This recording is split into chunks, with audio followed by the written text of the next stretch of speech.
दुनिया की सबसे बड़ी पावर, वाइब्रेशन की पावर। वाइब्रेशन किसे कहते हैं? तरंगों को कहते हैं वाइब्रेशन। हर आत्मा के अंदर जो विचार सरणी चलती है उसकी तरंगें फैलती हैं। मान लो कोई बीज रूप स्टेज में ज्यादा टिकने का अभ्यासी बन गया तो उसकी निराकारी स्टेज की तरंगें चारों तरफ फैलेंगी। उसके वाइब्रेशन के नजदीक जो भी पहुंचेगा वो भी निराकारी स्टेज में आ जाएगा। टेलीफोन से भी बात करेगा तो भी थोड़ी देर के लिए निराकारी स्टेज का अनुभव करेगा, सब भूल जाएगा। वायुमंडल का फाउंडेशन वृत्ति है, तो वृत्तियों को जब तक पावरफुल नहीं बनाया है तब तक वायुमंडल में रूहानियत व सर्विस में वृद्धि जो चाहते हैं वह नहीं हो सकती। और वृत्ति में क्या भरना है जिससे वृत्ति पावरफुल हो जाए? तो वह एक ही बात है कि वृत्ति में हर आत्मा के प्रति रहम व कल्याण की वृत्ति रहे, तो ऑटोमेटिकली आत्माओं के प्रति यह वृत्ति होने के कारण उन आत्माओं को आप लोगों के रहम व कल्याण का वाइब्रेशन पहुंचेगा। अव्यक्त वाणी तारीख 9 अक्टूबर 1971 पृष्ठ 188 अंत। सारी दुनिया को ज्ञान नहीं मिलना है। मिलना तो कैसे मिलेगा? कौन सी सर्विस से मिलेगा?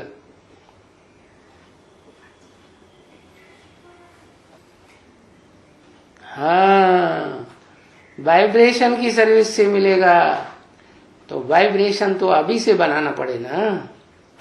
हाँ, वाइब्रेशन कैसे बनेगा? बुद्धि की एकाग्रता होगी तभी तो वाइब्रेशन बनेगा। जो काम करें उस काम में पूरा ही वाइब्रेशन बुद्धि का, मन का एकाग्र हो जाए।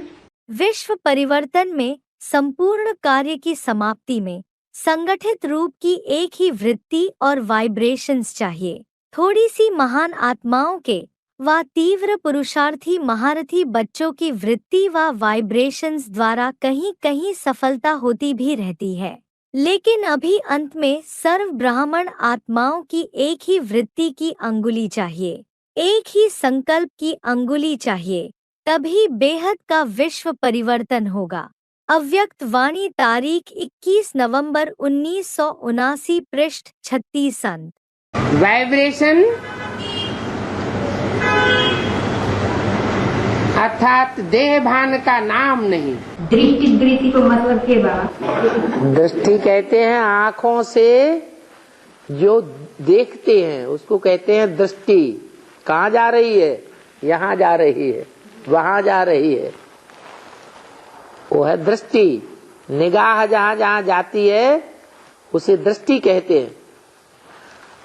और निगाह जहाँ जहाँ जाती है, जो जो कुछ आंखों से देखा है वो फिर बाद में याद आता है, उससे बनती है वृत्ति, वाइब्रेशन। उसको फिर कहते हैं दृष्टि और वृत्ति। वृत्त बनाती है।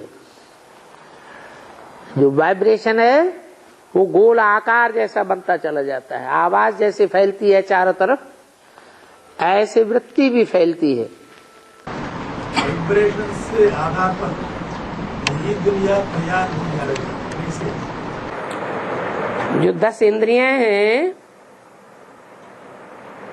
वो स्थूल हैं। 10 स्थूल इंद्रियों को कंट्रोल करने वाली 11वीं इंद्रिय मन है। जो मन है वो सूक्ष्म है। 10 इंद्रियां स्थूल हैं। 10 इंद्रियों से जो स्थूल इंद्रियां हैं उनसे स्थूलता के वाइब्रेशन आते हैं और मन से सूक्ष्म तरंगे निकलती हैं। तो ज्यादा पावर किसमें होती है? सूक्ष्म में या स्थूल में? है ज्यादा पावर किसमें? सूक्ष्म में ज्यादा पावर होती है। बाबा कहते हैं, यहाँ भी जब बैठते हो तो शिव बाबा की याद में बैठो, नहीं तो वायुमंडल खराब कर देंगे। यहाँ शिव बाबा की याद में तुमको बैठना है। बहुतों का यहाँ बैठे बैठे बुद्धियोग कहाँ बाहर चला जाता है, जैसे कि सुनते ही नहीं है। मुरली तारीख 18 जुलाई 1971 पृष्ठ 4 मध्य। तो वाइब्रेशन की जो शक्ति अभी बाबा ने कहा, तो उसको अपन महसूसता की शक्ति कह सकते क्या? महसूसता तो अभी भी होती है।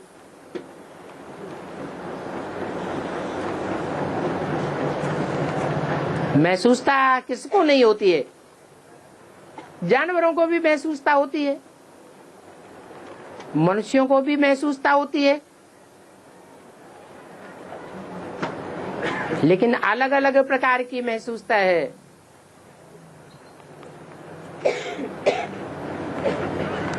और वाइब्रेशन में उसमें बड़ा फर्क, वाइब्रेशन में और प्रैक्टिकल इंद्रियों का जो हलन चलन है, कार्य व्यवहार है, उसमें अंतर नहीं है।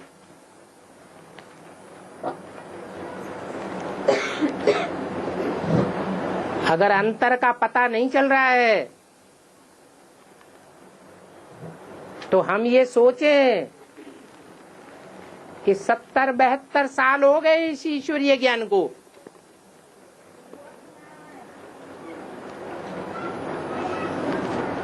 अभी मन की एकाग्रता न आने के कारण वाइब्रेशन की शक्ति को हम अनुभव नहीं कर पा रहे हैं। बाबा ने तो इशारा दे दिया,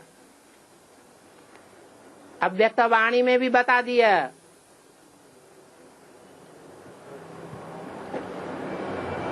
कि जो देखे, जो सुने, किसको देखे और किसको किससे सुने, उसके मुख से निकले कि हमारा बाप आ गया। ब्रह्मा कुमारियों का नहीं, सिखों मुसलमानों क्रिश्चियंस का नहीं, जो देखे जो सुने उसके मुख से निकले। चाहे क्रिश्चियन देखे, चाहे मुसलमान देखे, चाहे सिख देखे, उसके मुख से निकले कि हमारा बाप आ गया।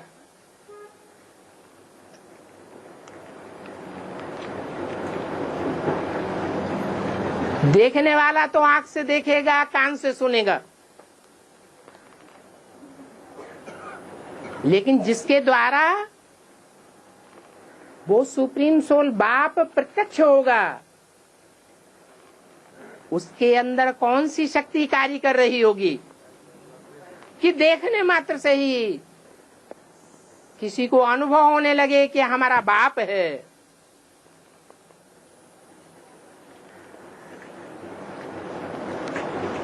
जिसके द्वारा ये साक्षात्कार हो रहा है, हो रहा होगा, उसमें ऐसी कौन सी विशेष शक्ति होगी जिसके आधार पर जो भी सुनेगा, जो भी देखेगा, वो अनुभव करेगा। कौन सी शक्ति होगी? जैसे नेहरू जी के ढेर विरोधी थे, लेकिन मैं नेहरू जी जब बड़ी सभा में सामने आ जाते थे तो एक भी विरोधी नहीं रहता था, सब उनके अनुकूल हो जाते थे। कभी भी कोई प्रमाण ऐसा नहीं मिला कि नेहरू जी के सामने आकर किसी ने विरोध किया हो।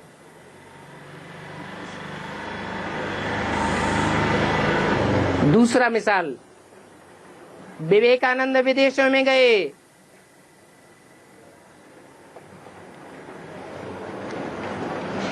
उन्होंने जब चैलेंज दिया तो ऐसा करतब करके दिखाया कि सारी की सभा सारी की सारी सभा उनके पीछे भागने लगी। ये काहे की शक्ति थी? ये वाइब्रेशन की शक्ति है। अभी तक ब्रह्मा कुमार कुमारियों ने भाग दौड़ करना सीखा है कर्मेंद्रियों से।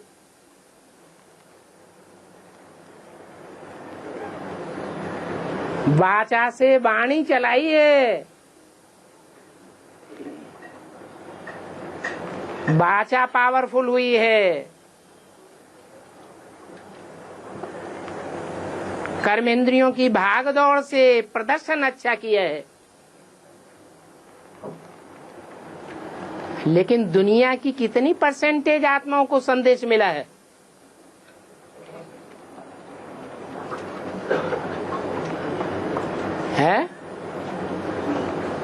विदेशों में जाके देखें, कितने परसेंटेज को संदेश मिला होगा?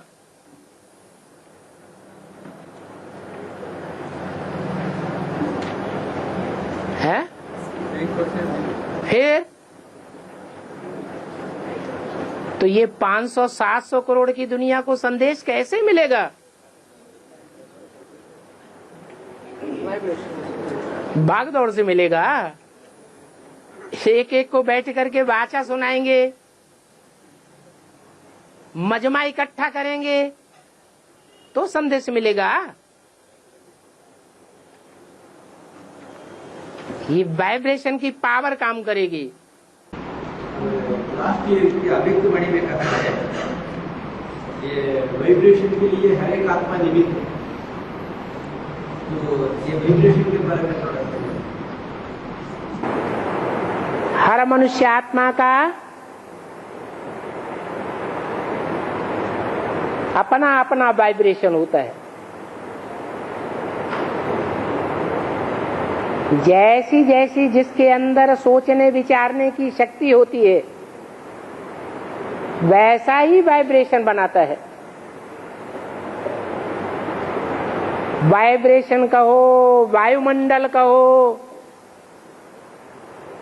हर एक का अपना अपना वायुमंडल वाइब्रेशन है।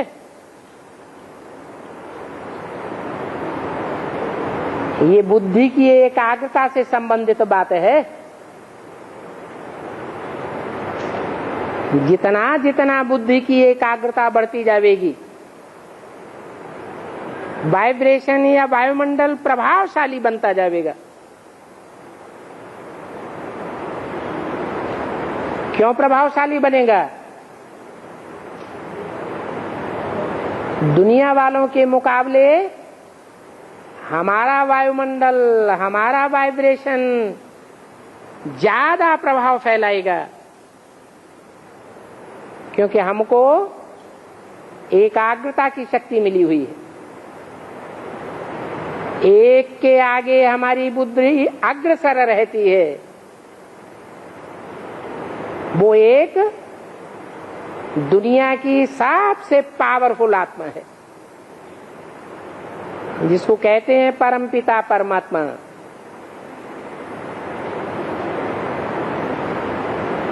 ये शिफ्ट हम ब्राह्मणों को ही मिली है। वायुमंडल को बनाने की, वाइब्रेशन को बनाने की। जब ये पावर हमको प्राप्त हो जाएगी तो वाचा की जरूरत नहीं रहेगी, भाग दौड़ करने की जरूरत नहीं रहेगी। बस दृष्टि से देखा और वाइब्रेशन फैल गया।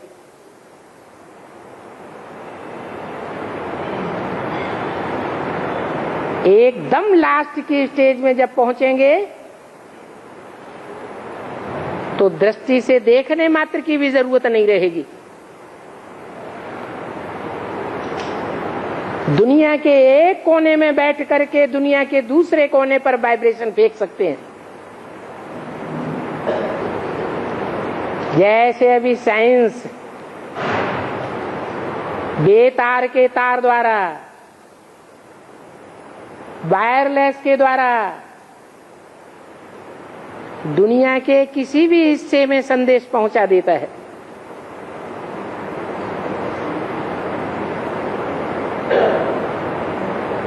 वो साइंस के तो फिर भी स्थूल साधन है।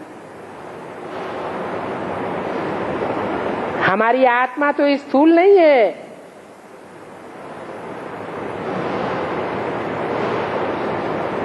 एकदम अव्यक्त है। आंखों से देखी नहीं जा सकती और किसी यंत्र से पकड़ी भी नहीं जा सकती। ऐसी आत्मा का वाइब्रेशन पावरफुल हो जाएगा जो एक स्थान पर बैठे बैठे एक ही सितारा अपने 84 जन्मों से कनेक्टेड पूरी दुनिया को कंट्रोल करेगा। जो मुरली में बोला है, एक एक सितारे में एक एक दुनिया भरी पड़ी है। तो ऐसी वाइब्रेशन की पावर हो जाएगी।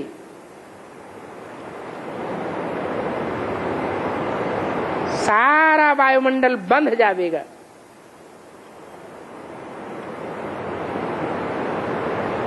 जैसे माला में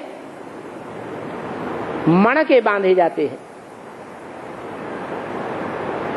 ऐसे स्नेह के सूत्र में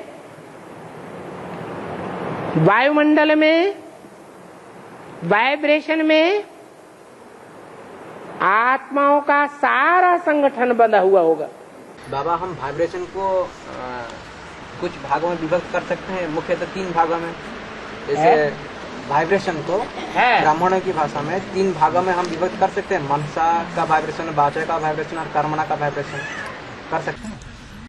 वाइब्रेशन मन से बनता है, वाचा से वाइब्रेशन नहीं बनता है, बिगड़ता है। परंतु वाचा में जो चीज आने वाली होती है वो तो पहले मस्तिष्क में आती है, भले आती है ज्ञान की चर्चा बाबा, लेकिन जब वाचा में आती है तो वाइब्रेशन बिगड़ जाता है। और मौन रह करके जो कर्मणा की जाती है उसको देखकर भी कोई आत्मा भी प्रेरित होते हैं, हम भी कुछ सेवा करें बाबा के, वो भी तो वाइब्रेशन में हो सकता है। जो भी कर्मणा से कर्म करेंगे, अगर मन एकाग्र नहीं है तो वाइब्रेशन बिगड़ेगा जरूर।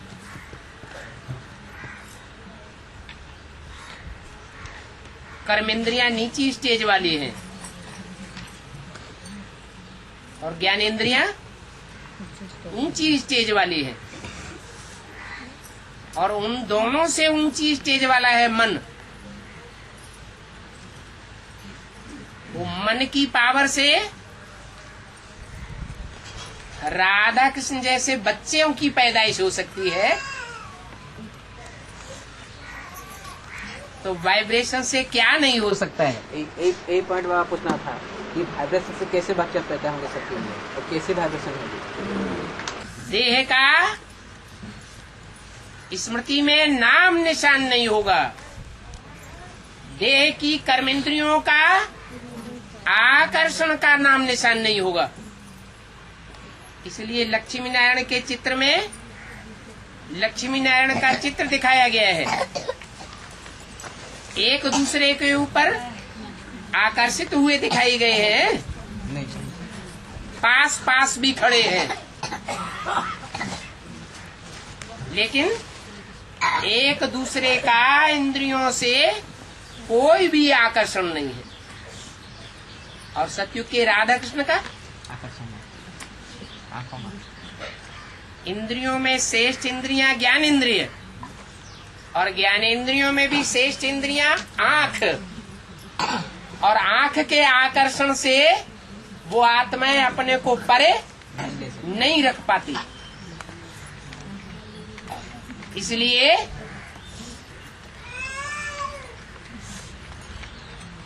उनमें जो मुख्य आत्मा है कृष्ण की आत्मा, वो धर्म गुरुओं की लिस्ट में आ जाती। बाबा ये बाप समान निराकारी स्टेज को धारण नहीं कर पाती। और राम वाली आत्मा कर लेती है निराकार स्टेज। शिव बाप समान निराकारी स्टेज को धारण कर लेती है। उसे कोई भी इंद्रिय के आकर्षण का, सुख का लोभ आकर्षित नहीं कर सकता। ऐसी स्टेज अंत में प्राप्त कर लेती है। वाइब्रेशन का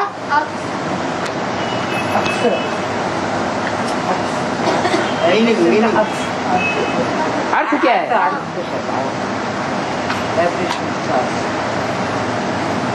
जैसे नेहरू जी थे, नेहरू जी के पीछे से बहुत से लोग बहुत बुराई करते थे, लेकिन नेहरू जी जब सामने आते थे तो उनके सारे बुराई के वाइब्रेशन खत्म। ये आत्मा का प्रभाव होता है। हर आत्मा के चारों ओर उसका वाइब्रेशन घूमता रहता है। जैसी आत्मा होगी वैसा वाइब्रेशन फेंकती रहेगी। नजदीक वालों को उसका अनुभव होगा,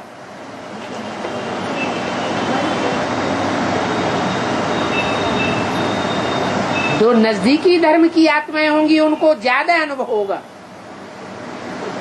और पहले अनुभव होगा। जो दूसरे धर्म की दूर की आत्माएं होंगी उनको बाद में अनुभव होगा और कम अनुभव होगा। वाइब्रेशन बनने का आधार क्या है? जैसा व्यक्ति होगा वैसे वाइब्रेशन निकलेंगे। गंदा गलीज होगा तो आंखों से गंदे वाइब्रेशन निकलेंगे, हाथों से गंदे वाइब्रेशन निकलेंगे। अच्छा व्यक्ति होगा तो अच्छे वाइब्रेशन निकलेंगे। ये वृत्ति कैसे बनती है? मतलब व्रत से बनती है वृत्ति। ये व्रत है ना, जो गोला है उसे व्रत कहते हैं। तो जो विचार करते हैं, विचार किसी विचार में कंसंट्रेट करते हैं, उसी से ये वाइब्रेशन फैलता है। हाँ जी, जितना एकाग्रता का वाइब्रेशन होगा उतना ज्यादा पावरफुल होगा। घड़ी घड़ी टूटने वाला संकल्प होगा या सारे दिन में ढेर के ढेर संकल्प आते होंगे तो उनमें ताकत नहीं होगी। आत्मा से वाइब्रेशन निकलते रहते हैं बाबा, तो वाइब्रेशन का क्या? जैसी अच्छी या बुरी आत्मा होगी वैसे भयंकर या सुखदाई उसके वाइब्रेशन भी होंगे। अच्छी आत्मा के संसर्ग संपर्क में आने से ही खुशी महसूस होती है।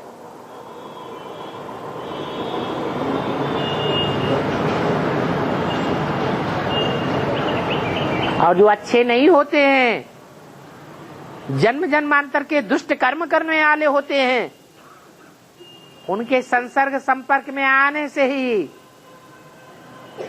आत्मा दुख का अनुभव करती है।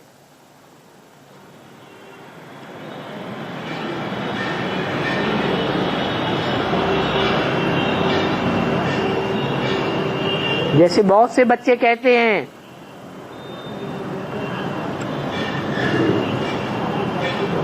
बाबा का फोन आता है तो हमें दुनिया भूल जाती है। ये दुखदाई दुनिया क्यों भूल जाती है?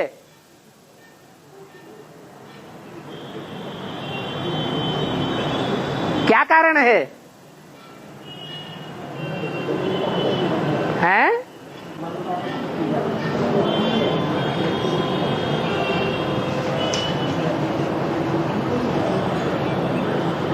क्योंकि भावना के आधार पर जिन बच्चों ने पहचाना है विश्वासम फलदायकम, उनकी बुद्धि में बैठा हुआ है कि हमारा बाबा से, भगवान से कनेक्शन हुआ।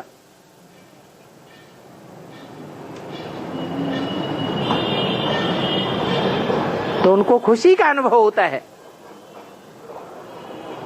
खुशी में इतने ओत प्रोत हो जाते हैं कि बाप को याद करते ही बाप के घर का अनुभव करते हैं। जैसे बाप के घर में कोई संकल्प नहीं,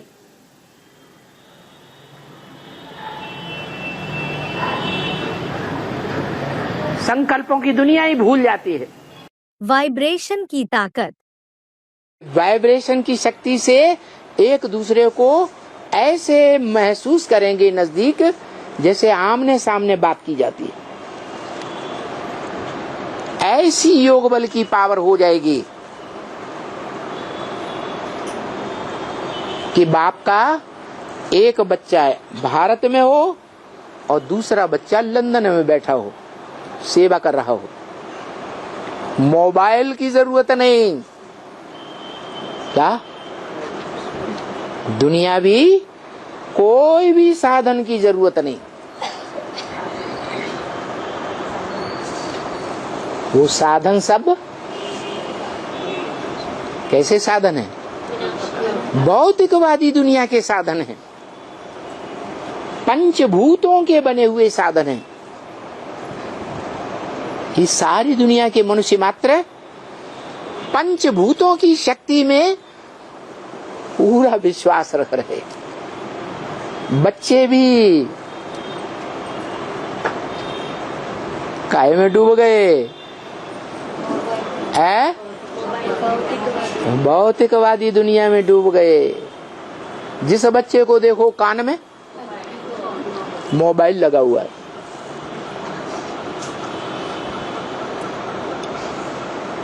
बाप कहते हैं जो आत्मिक शक्ति है उसको भूले हुए हैं। आत्मा की शक्ति 5 जड़ तत्वों की शक्ति से बहुत श्रेष्ठ है। ऐसी शक्ति है वाइब्रेशन की, योग बल की, जिस शक्ति से राधा कृष्ण जैसे बच्चे पैदा होते हैं। वाइब्रेशन की सेवा से सारी दुनिया की सेवा हो जाएगी। क्या वाइब्रेशन सुधरेगा तो सारी दुनिया की सेवा। और वाइब्रेशन कैसे सुधारेंगे?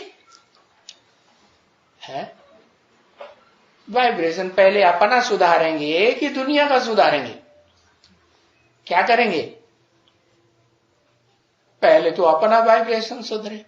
पवित्रता के वाइब्रेशन से ऑटोमेटिक सारी दुनिया की सेवा होती है। जहां भी पहुंचेंगे वहां भी सेवा होगी, और नहीं भी पहुंचेंगे तो उनकी मन बुद्धि जहां जहां पहुंचेगी इस दुनिया में, जो भी व्यक्ति के पास, चाहे यहां बैठा हो चाहे बेलायत में बैठा हो, तो उसकी सेवा होगी या नहीं होगी? हाँ, नहीं होगी, होगी। जैसी निमित्त आत्माएं होती हैं, वैसे वायुमंडल भी बनता है। स्वयं सहयोगी है तो आने वाली आत्माओं को भी सहयोगी बना देती। स्वयं उलझन में होंगे तो आने वाली आत्माओं में भी वही वाइब्रेशन फैलता है। तो निमित्त आत्माओं को सदा निर्विघ्न एक बाप की लगन में मगन रहने वाले इसी स्थिति में रहना है। अव्यक्त वाणी तारीख 19 दिसंबर 1978 पृष्ठ 140 अंत। वाइब्रेशन जो है वो बहुत बड़ी ताकत है। साइंस की जो ताकत है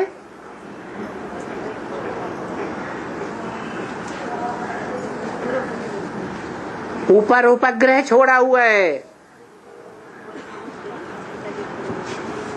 जिसके थ्रू इंटरनेट से इतने बड़े बड़े काम हो रहे हैं।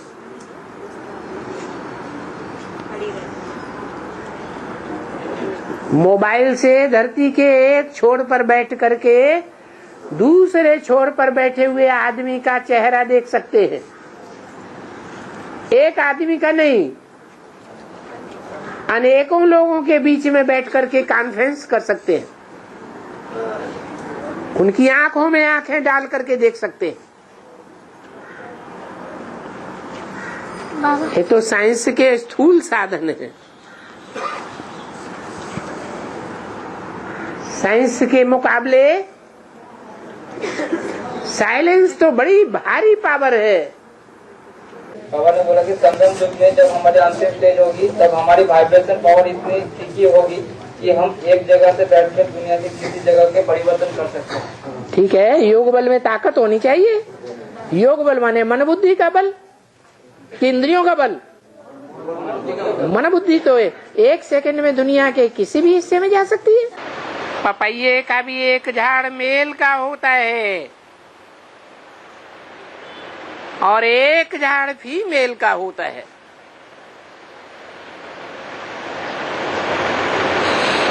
यहाँ देखो, यहाँ बगीचे में है। कुछ बच्चों ने कहा हाँ पपीता है, हाँ पपीता। देखो ये बगीचे में 2 झाड़ हैं। अभी ये बोलते हैं ये 2 झाड़ अगर ना होंगे तो उनमें फल नहीं लगेगा।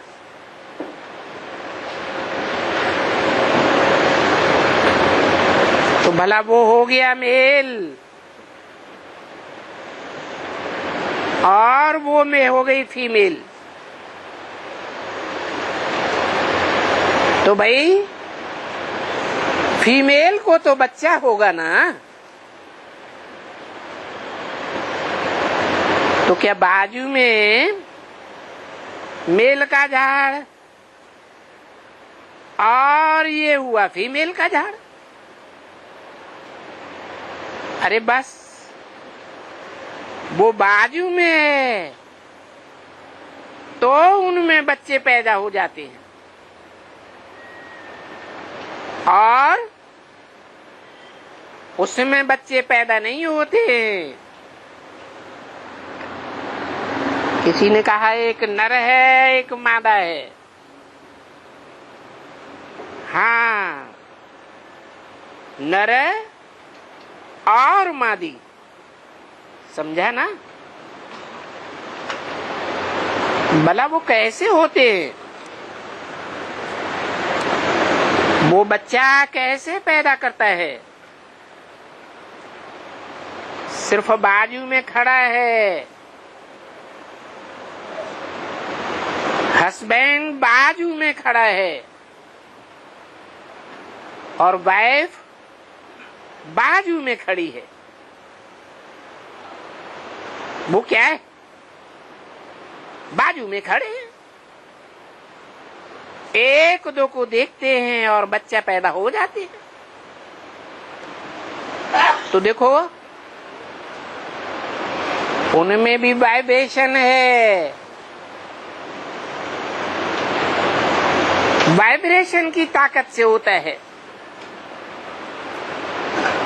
जब ऐसे है, ये जड़ चीजों में भी ऐसी कुछ बात है, तो वो चैतन्य में सतयुग में क्या नहीं होता होगा। वाइब्रेशन तो ऐसी चीज है, कंसंट्रेशन से आप किसी को भी अव्यक्त स्टेज में नजदीक महसूस कर सकते हैं। आत्मा जब एकाग्र होगी तो वाइब्रेशन की शक्ति से सारी दुनिया चेंज होगी।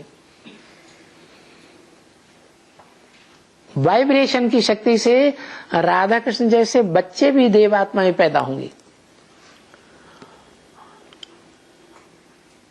वो वाइब्रेशन की शक्ति से दुनिया उड़ती हुई पैदा होगी, उड़ती कला वाली।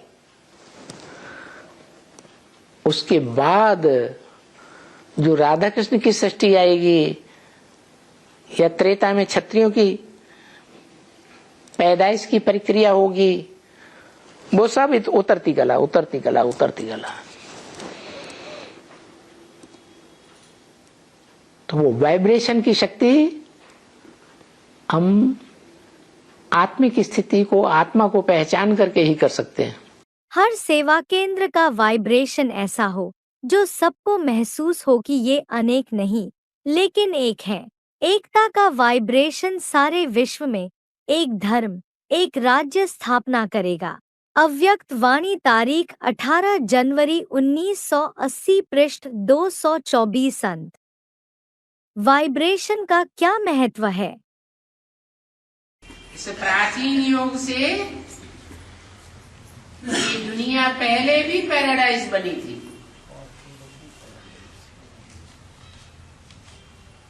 कैसे? बुद्धि योग बल से। बुद्धि इतनी तीखी और तीव्र और अव्यभिचारी बन चुकी थी कि सारी दुनिया के वाइब्रेशन अव्यभिचारी बन गई। नहीं तो कोई बताए कैसे बनी दुनिया? ऐसी दुनिया नरक से स्वर्ग की दुनिया कैसे बनी, वो कोई बता रहे? बता रहे कि मनुष्य से देवता कैसे बने? कोई बता सकेगा? नहीं बता सकता। बाप बताते हैं कि मैं आकर के जो ज्ञान सुनाता हूं, उस ज्ञान से तुम्हारी आत्मा ही पावन बन जाती है, मन बुद्धि के वाइब्रेशन ही सुधर जाते हैं, और वाइब्रेशन सुधरने से दृष्टि सुधर जाती है, दृष्टि सुधरने से वृत्ति सुधरती है, वृत्ति वाइब्रेशन के परिवर्तन होने से जो भी उस वाइब्रेशन में आता है वो परिवर्तित हो जाता है। वाइब्रेशन वातावरण द्वारा भी कईयों का कल्याण कर सकते हैं। इसीलिए कहा जाता है, चढ़ती कला तेरे भाने सबका भला। वह अनेकों को रास्ता बताने के निमित्त बन जाते, उन्हें रुकने व थकने की अनुभूति नहीं होगी। वह सदा अथक, सदा उमंग उत्साह में रहने वाले होंगे। उत्साह कभी भी कम न हो, इसको कहा जाता है महावीर। अव्यक्त वाणी तारीख 3 मई 1977 पृष्ठ 124 मध्यादि। भगवान ज्ञान सुनाकर जिस मन को प्रभावित कर देता है, वो मन इस सृष्टि में अच्छे वाइब्रेशन फैलाता है। उन अच्छे वाइब्रेशन से अच्छा वातावरण बनता है, और अच्छा वातावरण बनने से सृष्टि का कल्याण होता है। तो इस वाइब्रेशन के, मन बुद्धि के वाइब्रेशन की योग बल से भारत को अपना राजभाग मिला था, और अब भी मिलेगा। और आदि सनातन देवी देवता धर्म की स्थापना योग बल से हुई थी। क्या ऐसे नहीं कहेंगे ज्ञानेंद्रियों के भोग बल से हुई थी या कर्म इंद्रियों की भागदौड़ से हुई थी? नहीं, ये शरीर के बल से, शरीर की ज्ञानेंद्रियों के बल से, शरीर की कर्मेंद्रियों के बल से कभी भी राजधानी स्थापन नहीं हो सकती।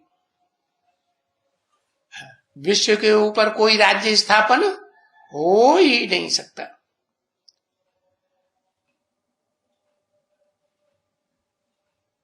अगर कर सकते हैं तो फिर मन बुद्धि के द्वारा याद करके ऐसा वाइब्रेशन बनाए जिससे राज्य की स्थापना हो, राजाओं की राजधानी स्थिरियम हो जाए। कैसे सुधरेगा वाइब्रेशन?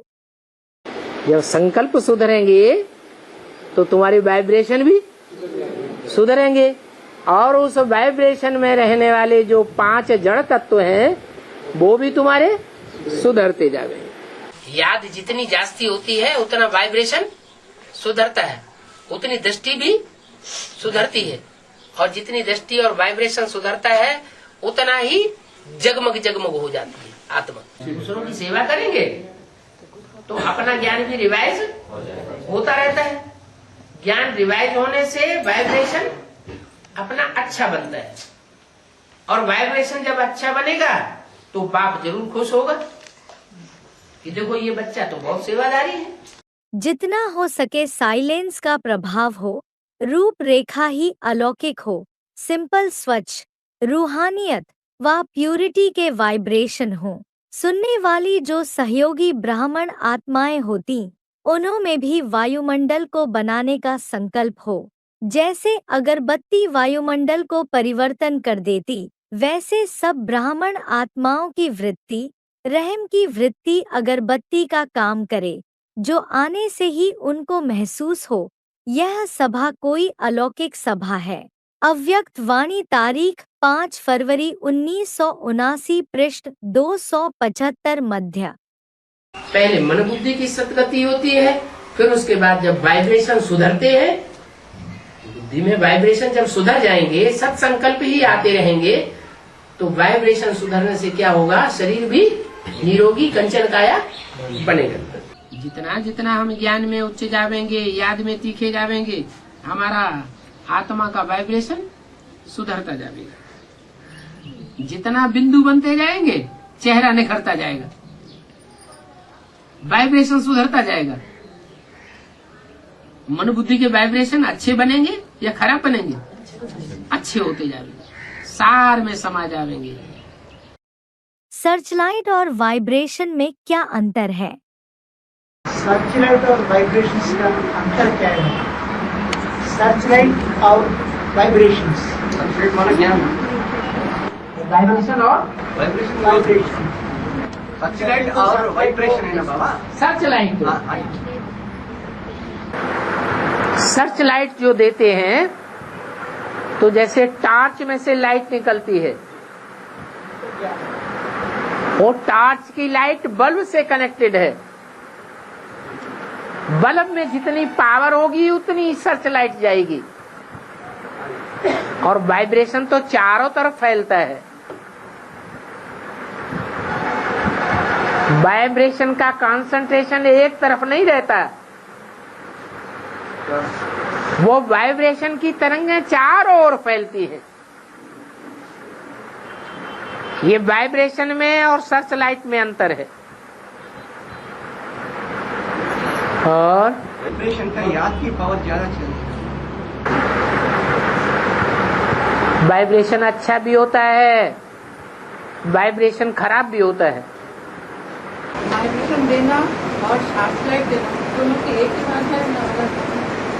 सर्च लाइट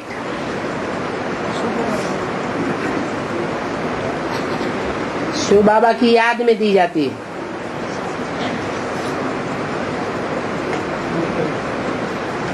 और वाइब्रेशन तो कोई भी आत्मा दे सकती है। जैसा उसका वाइब्रेशन होगा वैसा उसका असर पड़ेगा।